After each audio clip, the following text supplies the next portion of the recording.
l'enfance des plus ordinaires. Je suis né dans ce que vous appelleriez un foyer brisé. Mais littéralement brisé. J'avais 8 jours et vivais toujours au crochet de mes parents. Oh, la déprime. Franchement, il était temps de prendre le large. Ceci est à nous. Il veillera sur toi. Et ta totote préférée. Tu es destiné à devenir un grand. J'ai pas bien compris la fin. Mais ça avait l'air important. Destiné à quoi? Je suis donc parti à la rencontre de mon destin. Et oh, surprise, un gamin du cadran Néopunk avait eu exactement la même idée.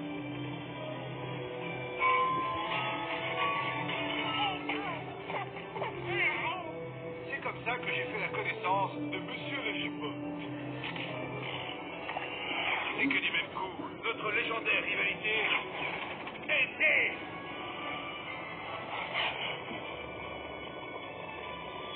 Était-ce donc à cela que j'étais destiné? Une vie rêvée? Une action de grand luxe? Eh oui, mais non.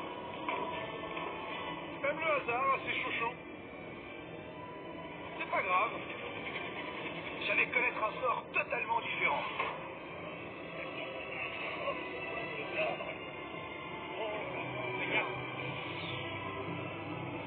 Un bébé. Quelle délicate attention. Oh, oui, en le voyant, j'ai aussitôt pensé à toi. Par chance, j'atterris dans un endroit charmant qui allait devenir mon chez-moi. On le garde ou bien? Un endroit où j'allais apprendre à distinguer le bien du mal. Quant à Monsieur Lechbot, de son côté, la vie lui avait apporté ses bienfaits sur un plateau d'argent. Notre bébé s'est volé. Oui, tu sais bien qu'il n'y a rien de trop beau pour toi, ma chérie. Le don de voler, l'invulnérabilité et de beaux cheveux. Mais je possédais quelque chose de beaucoup plus précieux. Mon énorme intelligence et le chic pour fabriquer des machines infernales.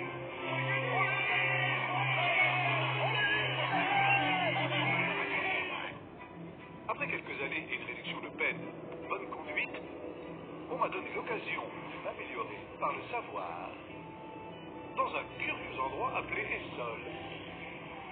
C'est ici qu'une fois encore mon chemin allait croiser celui de Monsieur Lechbot. Il avait déjà réuni une armée nombreuse de groupies à petits culs.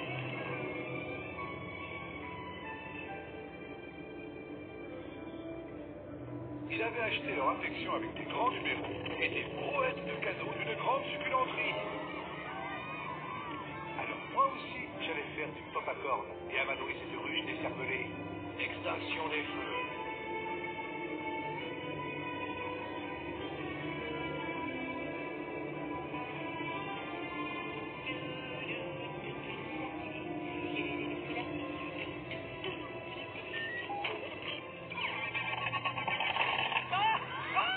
Apprendre une rue douce.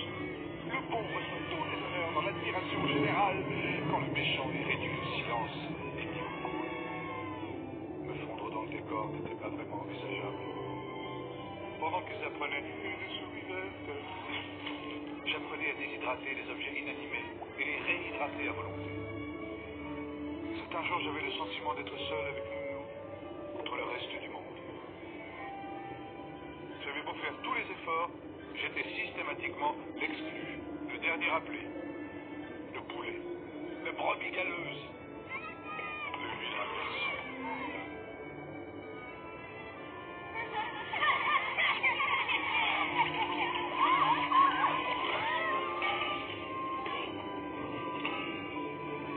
Quel était donc mon destin?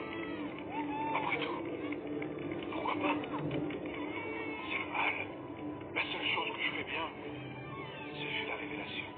Si je devais être le bad boy, alors j'allais m'appliquer à devenir le plus bad de tous les boys. Moi, j'étais destiné à être un super méchant. Et nous étions destinés à être adversaires. Le sort en était jeté. Et ce fut le départ d'une brillante, homérique et longue carrière. Et qu'est-ce que c'était bon! Nos batailles montèrent en puissance. Il en gagnait certaines. J'étais à 2 doigts de gagner les autres. Il prit le nom de Métroman, défenseur de Métrocité. J'optais pour quelque chose